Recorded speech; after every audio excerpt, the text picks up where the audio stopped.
Okay, so today we're going to talk about 7 simple comma rules.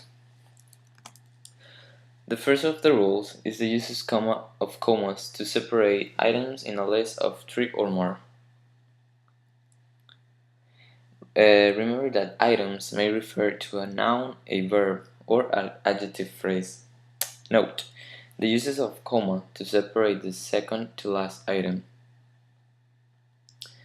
Example, I need to buy eggs, milk, lettuce, and bread.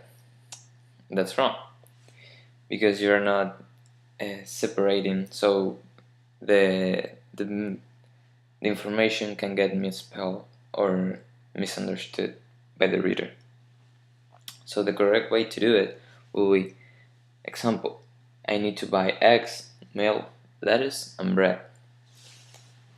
Sometimes when you are a native speaker from a Spanish native speaker, you might have difficulties learning this because in Spanish you don't use a comma to separate the last item, but you do in English, so be careful with that.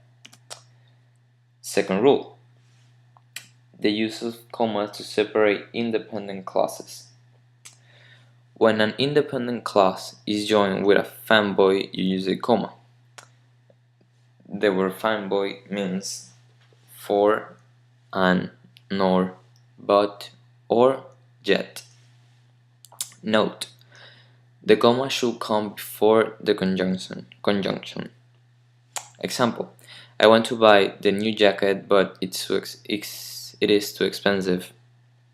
That's wrong, because you're not separating the independent clause from the dependent one. So the correct way to do it will be, I want to buy the new jacket, but it is too expensive. 3rd. Use a comma to separate a dependent clause from an independent clause. So here you have some examples of dependent and independent clauses. The first one, when I get older, I will be able to drive. That's a dependent clause followed by an independent clause. You can see that is marked with a comma between both clauses. Another example would be, if you're good, I will buy you a toy. It's the same. A dependent clause separated with a comma from an independent clause. So an extra example will be, without water, the plant will die. And it's the same. A dependent clause with an independent clause. The fourth rule is the use of comma or commas to separate any word or phrase that is not essential from the rest of the sentence. The first example will be, my brother, a 26-year-old male, is watching TV. So with this rule, you're just adding extra information that is not necessary or essential for the reader to know.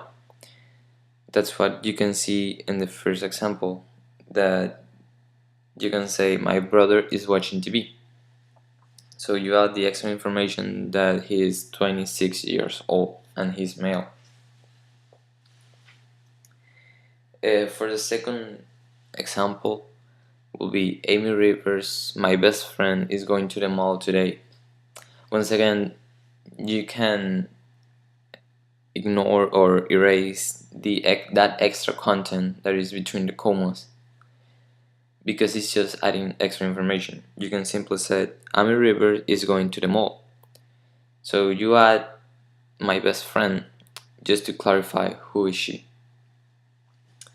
The third example will be, I'm ready for my dad, a hardworking man, to come home. Once again, it's the same type of example. It's just an extra information that the writer adds to the sentence. So, a practice example. My My mother, on the other hand, does not like chocolate. So over there you will add the commas after mother and before does to make the sentence clear. So it will be, my mother, on the other hand, does not like chocolate. Rule number 5. They use a comma to separate quotations. For example, we need to buy more sugar, she said, before it runs out. So you can see that all the quotations are kind of together. So the best way to do it is after each quotation marks you add a comma.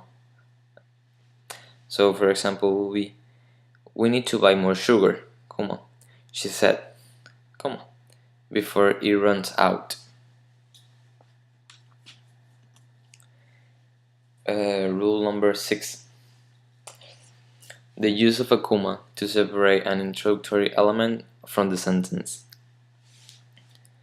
That's usually to clarify with where you like. It's usually there to clarify which time or the who is referred to. This example, this the sentence. So for example, hi, how are you? The right way to do it is to add a comma right after the introductory element. So it will be, hi, how are you? And the last but not least is the 7th rule, which is the use of a comma to separate the name of a city from a country or state.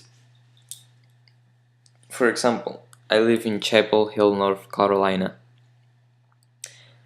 So to separate and try to give a precise location to the reader, I add a comma right after the name of a city or of the country. So it will be, I live in Chapel Hill, North Carolina. So that's it. I made a research and all the information I got from this website that you are watching. So thank you.